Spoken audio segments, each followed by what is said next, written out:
I still don't see the countdown. Oh, go ahead, Jack. We're live. Oh, okay. So we start. Good morning, everyone. I would like to welcome you to this public session of the Committee on Research at Multiple Scale, a vision for Continental Scale Biology. I'm Jack Liu, the committee chair. Next slide, please. Here is the list of our wonderful committee members. The committee's work is being conducted under the auspices of the National Academies of Sciences, Engineering, and Medicine in response to a request from the National Science Foundation. Next slide. The committee's statement of task is available on the website of the National Academies. Today, the committee will hear a presentation by Dr. Evan Cicciottani of the National Science Foundation about the new Directorate for Technology, Innovation, and Partnership. Committee members will then have the opportunity to ask questions about the activities of the Directorate related to biology. Next slide, please. The committee and the presenters will not entertain questions from persons outside of the committee. But after the meeting, anyone who wishes to submit written comments or other materials that are relevant to our task should contact Dr. Cliff Duke, the responsible staff officer for this study. I would like to emphasize that this is an information gathering session, and comments made by individuals should not be interpreted as positions of the committee or of the National Academies. I want to note that this entire session is on the record and is being recorded. Now it's my great pleasure to introduce today's speaker, Dr. Evan Cicciottani. Evan is NSF's Assistant Director for Technology, Innovation, and Partnership, TIP, leading the newly established TIP Director. Before his current position, he served as the Senior Advisor for Translation, Innovation, and Partnership, where he helped develop plans for this new TIP Director. During the previous 6 years, he was the NSF Deputy Assistant Director for Computers and Information Science and Engineering. Before joining NSF in 2012, he was the inaugural director of the Computing Community Consortium, providing leadership to the computing research community in identifying and pursuing bold, high-impact research directions such as health, information technology, and sustainable computing. He holds a PhD in biomedical engineering from the University of Virginia. He has received many prestigious honors and awards for his exceptional contribution in many ways. For example, in 2021, he received the Distinguished Presidential Rank Award in recognition of his sustained extraordinary accomplishment. Without further ado, let's welcome Dr. Cicciottani to give a presentation. Dr. Cicciottani, the floor is yours. Thank you so much. Well, thanks very much, Jack. I appreciate that. And good morning to the committee members and also to those who are listening live via the webcast as well. So, as Jack said, I have the pleasure and the honor of being the inaugural leader of the Directorate for Technology, Innovation, and Partnerships, or TIP, at the National Science Foundation. And it's great to see some familiar faces and also some new ones as well, to be able to have this conversation this morning about what we're trying to do with TIP at NSF. The way that we had structured this in advance was that I would provide a few remarks without slides. So I'm going to just provide a little bit of top of mind perspective on what we're trying to do with with TIP, and then I think Jack is going to moderate some Q&A, and hopefully some of the committee members will have an opportunity to ask questions as well. I know our time is short. We only have about 25 minutes this morning until 11:30 Eastern. So let me just briefly provide a little bit of context and framing about TIP. As I think many of you know, this is not something we do every day at the National Science Foundation. And by this, I refer to the establishment of a new directorate like Technology, Innovation, and Partnerships. As a matter of fact, the last time that we stood up a new directorate was more than 3 decades ago now. And so in many ways, this is a generational opportunity, we feel, more than a generational opportunity, in fact, for those of us at NSF, and we believe for the broader science and engineering enterprise, and also for the nation as a whole, too. So the motivation for TIP really stems from, I think, bipartisan support and agreement in Congress, at the White House. The director of NSF, Dr. Sethuraman Panchanathan, when he joined the foundation back in the summer of 2020, came with a particular vision as well. But ultimately, concentrated support across the spectrum for a unit or an organization within NSF that would really serve to accelerate use-inspired and translational research and development. And that in many ways would be complementary to the foundational research that's supported by existing directorates, pre-existing directorates across NSF, whether it be biological sciences, computer science, engineering, and so forth. The key driver for this, really kind of 3 key factors that motivated the establishment of TIP: the competition that we see across a number of technology areas, from artificial intelligence to biotechnology to advanced materials, advanced manufacturing, and so forth. But the competition that we see globally across those technology areas, and the need for the U.S. to not just keep pace, but really accelerate our investments and accelerate to impact the technologies that we're trying to support on a day-to-day basis. The second are the pressing societal, geostrategic, national challenges that we see, whether it be issues of climate change, issues of equity or inequitable access to education and healthcare, and so forth. And the third, a keen desire to ensure that NSF's investments, including TIP's investments, really serve to harness the full geography of innovation that exists all across the country. We have done well over the years of supporting R1 institutions, institutions along the coasts and big cities and so forth. But I think, as our director likes to say, there is clear and pressing evidence that there's talent everywhere in this country, and there's diverse talent with diverse perspectives everywhere in this country.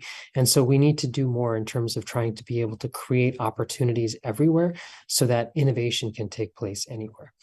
And so with that as sort of the motivating framework for why TIP and why now, in this moment in time, we set out to embark on a mission that had 3 key pillars associated with it. One is to try to grow diverse innovation ecosystems in regions all across the country, really try to tap into that talent base and create opportunities everywhere and cultivate innovation anywhere. And we have flagship programs in this space like the NSF Regional Innovation Engines program that I think some of you have heard about and are pretty familiar with, where we're trying to really, in many ways, provide significant investment coupled with a framework that allows us to bring together stakeholders in a particular community, a particular region, who have shared interests around a topic space that could be that region's competitive advantage in the US and potentially globally as well. But to be able to provide the resourcing and the framework to better position that region for success in that particular topic space.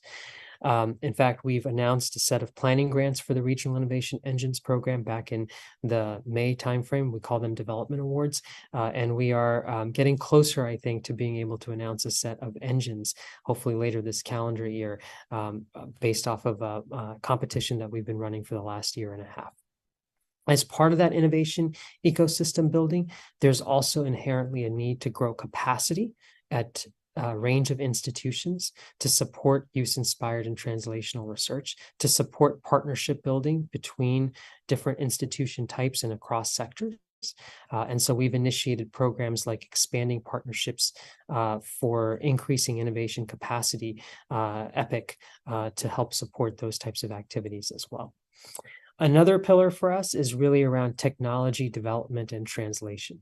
NSF, I hope, is well known for our long-running support of translational research through programs like the I-Corps program, as well as the SBIR, Small Business Innovation Research, or STTR, Small Business Technology Transfer programs. These are programs that, in many ways, NSF helped pilot for the rest of the federal government. The SBIR program back in the 1970s and 80s. Today, multiple other agencies have an SBIR program. The I-Corps program we piloted in 2010 or so, and today DOE and NIH also have their own instantiations of an I-Corps program as well, and we partner and work collaboratively across the agencies on both of these initiatives.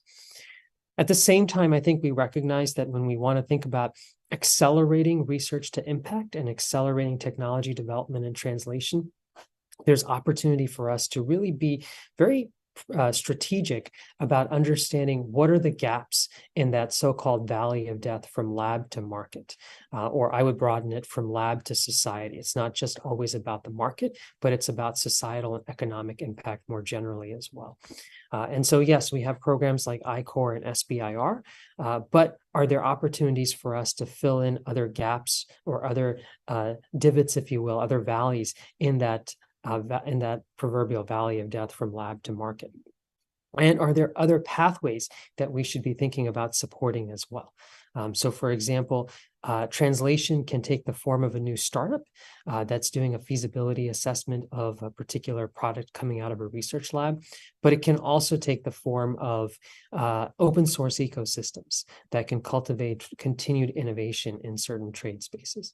Also, the notion of how do you go from lab to standards? How do you take some of the research that we're supporting in environmental biology, for example, and serve to tee that up to help inform some of the standards bodies or regulatory bodies that the federal government has and the federal government engages in on a regular basis. So what are the other forms of translational impact that we could support is another piece of the pie when it comes to what we're trying to do in the second pillar. And in fact, in the last year or so, we've launched a couple of efforts that I think are very relevant here. One is a program called Pathways to Enable Open Source Ecosystems, or POES, which tries to follow the model of SBIR, but specifically now in the context of leading to open source ecosystems to cultivate further innovation. And we have partnered directly with our colleagues in the Biological Sciences Directorate, or BIO, here at NSF, to fund an effort through an external organization called Noble Reach Emerge, where the external organization works with us to identify a set of biotechnology projects and bring in commercialization advisors, even as those projects are undertaking R&D work, research work, use-inspired work, to be able to help bring that commercialization expertise into the equation even earlier on to potentially help shape some of the research directions that are pursued going forward. That's a pilot effort that we have underway in that second pillar around technology development and translation. And then finally, the third pillar for us is workforce development and talent creation. And this is about trying to be able to take some of the education research activities that NSF has supported over the years, continues to support, and try to find ways to be able to scale the lessons learned from those activities across a range of settings, formal and informal education settings.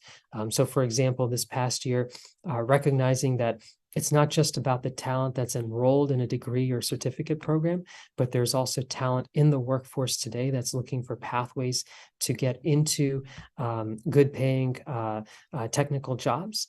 We launched a program called Experiential Learning for Emerging and Novel Technologies, or EXCELLENT. We love our acronyms, of course. But the EXCELLENT program's goal is really to try to support regional cohorts of talent distributed across the country who could maybe do a pivot from a job that they're in today into another job that's maybe a better paying and a little bit more technically advanced job. But they do that pivot initially by having the experience of practical engagement through an internship or apprenticeship that the EXCELLENT program affords, that allows them to become even more excited in that topic area, be it biotechnology, be it AI and so forth, be it data science, and then allows them to really use that as a springboard for further degree or certificate training, as well as for a potential future job that they could pursue. So I hope that very briefly in the span of about, I think I spoke for about 11 minutes, gives you a sense for sort of the breadth of what we're talking about. A, the motivation for TIP, why a new organization and why now. B, sort of some of the key mission priorities for TIP and how we see them aligning with the NSF mission. And C, what are some of our specific investments and portfolios that we're pursuing. And I hope that if there's one thing you take away from this conversation at the end, it is our keen desire to see TIP really as a partner with the rest of the foundation. We don't view ourselves as a vertical, we view ourselves as a horizontal, one that works very closely with each of the other directorates to support use-inspired and translational research, feed back into foundational R&D as well, benefit from foundational R&D into the future. So I'll stop there, Jack. I hope that's a helpful overview, and I am happy to take questions. Yeah, thank you so much. This is very helpful. Very exciting. A new directory and those activities are very amazing. We'll have some time for questions, and maybe I can ask the first one, and then digital twin is a very exciting and growing area for research and application. What kind of support the TIP intend or plan to support? Yeah, Jack, so that's a great question. So I'll tell you that the notion of digital twins is something that I think we at NSF broadly are very interested in, colleagues across the foundation and all of the directorates. As a matter of fact, if I'm not mistaken, since this is a public web stream, I have to be a little cautious here, but I'm fairly confident that there's actually a workshop that's planned this fall or early next spring to specifically look at potential investment by NSF in the digital twin space, spanning multiple disciplinary areas, bringing in sort of that multidisciplinary perspective. So we're tracking that very closely, Jack, and really keen on trying to see sort of where that lands and whether it makes sense for TIP to invest or other directorates to invest. I think that time will tell in that space. Since you're asking me about digital twins, though, this is not quite a complete non sequitur, but I'm going to take the opportunity to also mention one other topic that I think is really germane to the biological sciences community, in addition to other communities like chemistry, materials, and so forth. We've heard from a lot of fields the notion of not even digital twins, but maybe I'll take that one step further to think about sort of automating science a little bit, right? How do we sort of leverage AI, robotics, machine learning types of capabilities, bring that together, not just bring that together specifically to help inform future experiments, help drive future experiments that we might wish to conduct based off of an analysis of the data that are available to us from previous experiments that we might have conducted. So this notion of automating science or self-driving labs, however you want to frame it, right, is something that's really of interest to us in TIP, I will note. As a matter of fact, we've run a workshop just in the last few weeks at the end of October on that topic. We're also planning another workshop to take place in the January timeframe, and in collaboration with some of the other directorates here, we're running a third workshop sometime. I think might even be taking place this week here. So the notion of thinking about bringing the digital world, and particularly AI, machine learning, data science together, robotics together with the laboratory environment to help with the conduct of science and help automate and accelerate the pace of scientific workflows is something that's really of interest to us. We see that as sort of a use-inspired dimension of R&D that we could potentially pursue further. Great, thank you so much. This is very fantastic. Yeah, I saw Denise and then Stephanie. Hi, good morning. Thank you for all this information. So I have a question about thinking about the goal of accelerating research to impact, and in particular, helping to inform regulatory bodies. Do you have any examples or descriptions of pathways of how our report, how could we achieve it? Thank you. Yeah, so Ines, thanks for that question. I'll offer a couple of things. So there have actually been projects that the Biological Sciences Directorate has supported in ecology that have bared fruit in terms of EPA types of efforts that have been pursued many years down the road, right? We're still supporting basic research. And I want to be very clear that it's not our role within NSF to support regulation or develop new regulations or anything of that sort. But we can certainly help the research community harden and mature some of their research results and findings so that they could be made available to regulators and other policymakers to make informed decisions. That's our goal. That's our objective, right? Hopefully nobody can argue with that point. And so in that regard, so whether it be in the ecological space, other examples might be in and I know the focus of this committee, but I still want to give you some other examples to potentially consider, might be in the wireless space, right? So in the wireless and spectrum space, for example, there's a lot of R&D that NSF supports through a variety of directorates that could potentially be furthered to the point where it could be useful to regulators at the FCC and other agencies as well. So I would take sort of as a basis set what we're trying to do with programs like POES, Pathways to Enable Open Source Ecosystems, where we're trying to take the research that's coming out of the lab and providing researchers and their students with not just dollars, but also with training by those who've tread that ground in the past. So there are some great examples of open source ecosystems that have resulted from NSF funded work. And when you talk to the PIs and students who engaged in those, they said, to a large extent, we had to find our own way. But now we have lessons that we've learned from those experiences. And so we can bring some of those lessons to bear as modules, almost case studies to help train today's folks who are interested in trying to take their research products from the lab and into an open source ecosystem. So I could imagine us doing something similar in the regulatory space. Are there some concrete examples of bio researchers or wireless researchers who have engaged with regulatory agencies who could help tell the story and provide that training and nurturing of today's talent in that regard? I hope that helps a little bit. Great. Thank you so much, Stephanie. And then Ruth. Good to see you, Stephanie. Thanks. Great to see you. And it's just really exciting to see how TIP is developing and to see some of the new workshops and projects that are being supported. And so not surprisingly, I want to ask about the intersection with environment, of course, and thinking about where TIP intersects with environmental technologies and partnerships.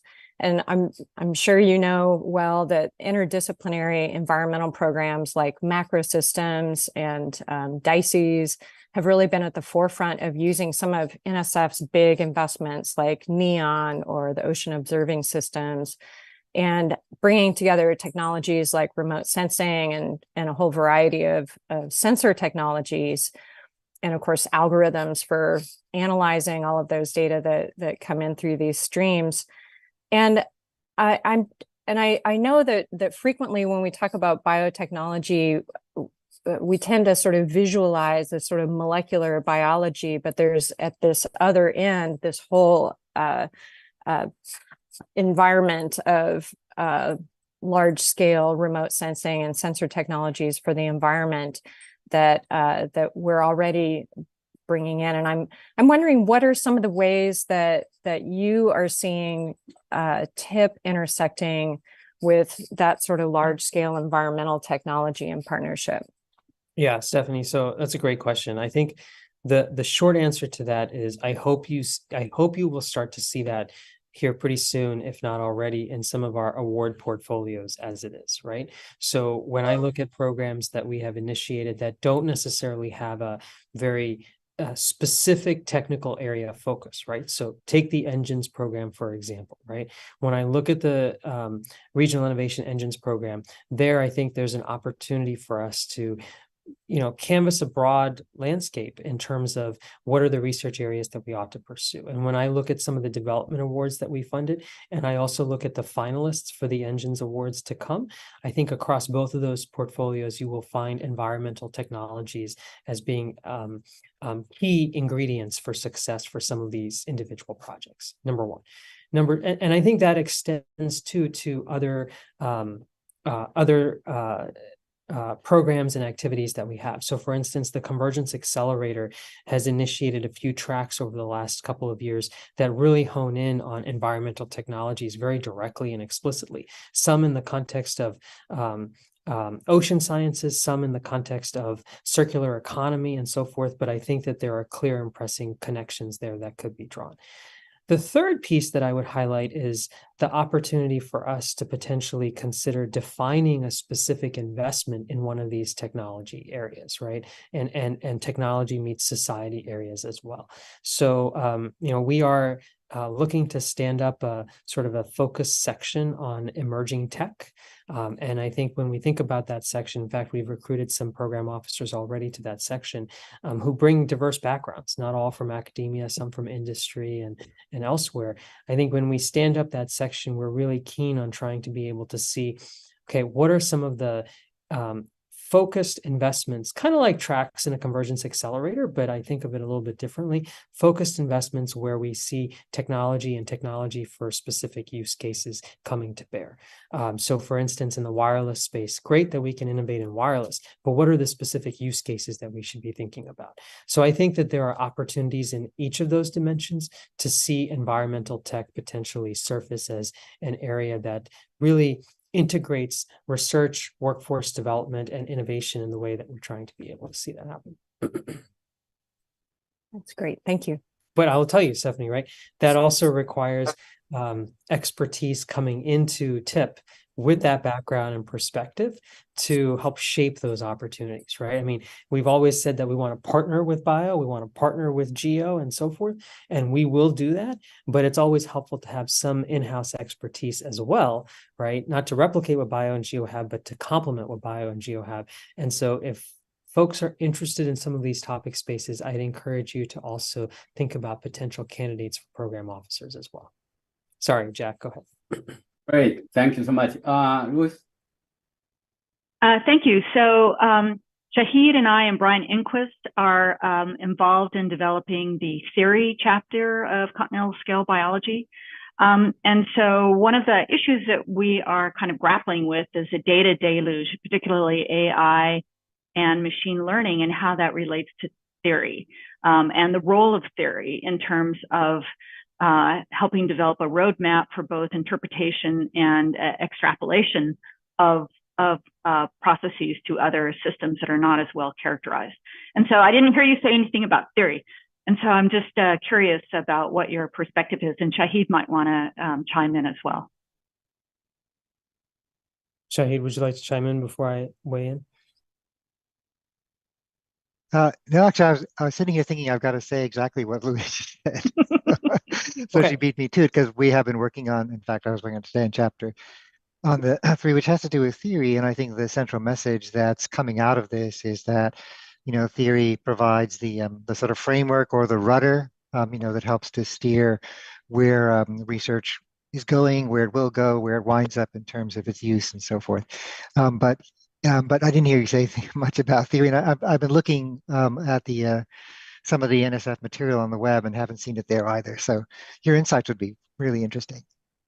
Yeah, so Shahid and Louise, I think you're asking a really good question. I think that question, to be quite honest with you, at least in my mind, and I welcome being educated otherwise, right? So you should feel free to come at me and say, no, we really don't see it that way, Erwin. But I think that what you're describing is sort of the nexus where it makes perfect sense for bio and TIP to be collaborating, right?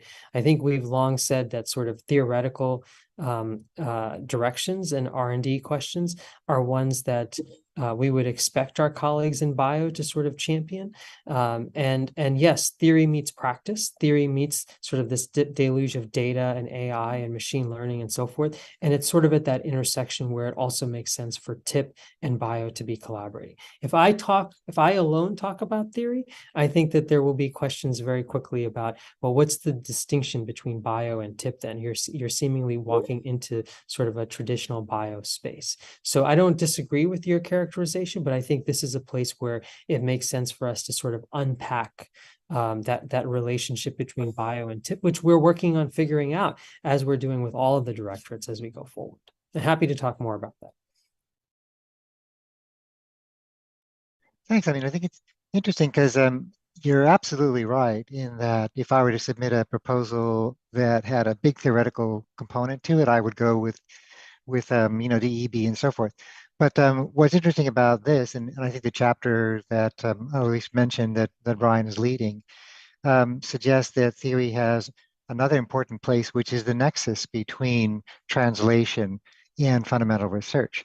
And so what'll happen is that the theory that's being done in the more sort of fundamental side or basic side is not necessarily focusing on linking to application and translation.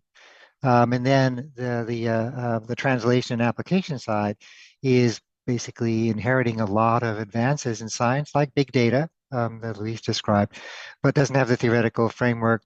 It hasn't emerged yet that can allow that to sort of smoothly go into the utility of having big data. And so that's where we see sort of a role for a sort of gap in the role of theory, if you will. And I think that's what Luis was getting at. No, I think so. I think that's really well said, and I think that's very helpful. I come from both a computer science and a biomedical engineering background, and I spent more of my time in terms of theory on the computer science side, actually, than I did in the bio side. And one thing that I'll say is that, I would completely agree with you, just from my own background in theoretical computing, for instance, how that can serve as a linchpin between the fundamental research questions and the translational research questions, right? And that, I think, is also why we talk about this as you can't have one decoupled from the other, but rather these have to work together in order to really further the ecosystem. So 100% agree with you. And I love to read that chapter, or even a draft of it that anybody's willing to share. That sounds great. Thanks. I really like the use of the word linchpin. I was looking for a word like that. Yeah. I do have to, Jack, unfortunately run because I do have a 11:30, and I think we had booked this for a half hour, if I'm not mistaken. All right. Yeah. So thank you so much. So we have so many questions for you, and so thank you so much again, and for your time and very helpful and exciting information. And so we're looking forward to learn more from you in the future. So this concludes this session, and the recording of this session will be posted on the website of the National Academies. And so enjoy the rest of the day, everyone. So thank you so much again, everyone.